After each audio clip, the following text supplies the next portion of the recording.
What is the plural form of men servant? যে men servant রয়েছে, এই main সার্ভেন্টের plural form কি হবে?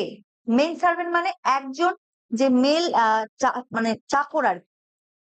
ঠিক আছে, পুরুষ পুরুষ চাকর বা হেল্পিং হ্যান্ড যাকে আমরা যাই বলি না কেন, আমি কাউকে ছোট করছি না, বাট এরকম টাইপের men servant, sorry man servant. তো ম্যান সার্ভেন্টের প্লুরাল ফর্ম কি হবে? ম্যান সার্ভেন্টের প্লুরাল ফর্ম হবে হচ্ছে ম্যান, তার একমাত্র প্লুরাল ফর্ম কি হবে? মেন, তাই তো? এটা হয়ে যাবে মেন সার্ভেন্ট, এটা হয়ে যাবে মেন সার্ভেন্ট। ঠিক আছে, অপশন বি। এখানে কিন্তু মেন সার্ভেন্টস হবে না, বা ম্যান সার্ভেন্টস কিন্তু এখানে হবে না, এটা হবে মেন সার্ভেন্ট। মাথায় রাখতে হবে বিষয়টা। তাহলে এখানে অপশন বি হয়ে গেল কারেক্ট আনসার। ঠিক আছে, কোশ্চেন নাম্বার 20 কি বলছে দেখে নি। Choose the correct sentence regarding the word gentry.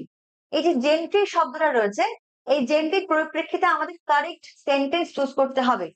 Gentry, ওকে। তো জেন্ট্রি বলতে আমরা কি বুঝি?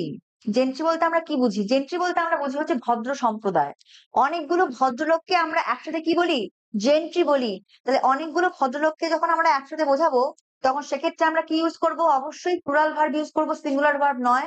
ঠিক আছে, জেন্ট্রির সাথে কিন্তু কখনোই ইজ হয় না, সবসময়তেই আর হয়। যেমন করে পিপল, আর, তাই না? একটাকে আমরা অনেকগুলো লোককে যখন আমরা একসাথে বোঝাই, তখন সেক্ষেত্রে আমরা কি ইউজ করি? আর ইউজ করি, প্লুরাল ভার্ব ইউজ করি। জেন্ট্রি আর, তাহলে এখানে কি আছে? The gentry of the town were invited, এটা হবে correct answer. Option B, the gentry of the town was, এখানে কিন্তু ওয়াজ কখনোই হবে না। দ্য জেন্ট্রিজ, জেন্ট্রিজ একদমই হয় না, এটাও একদম একদম ভুল একটা option. The gentries of the town, এটাও একদম হবে না, অপশন ডি ও ভুল। অপশন বি একমাত্র the correct one, option D হবে কারেক্ট আনসার।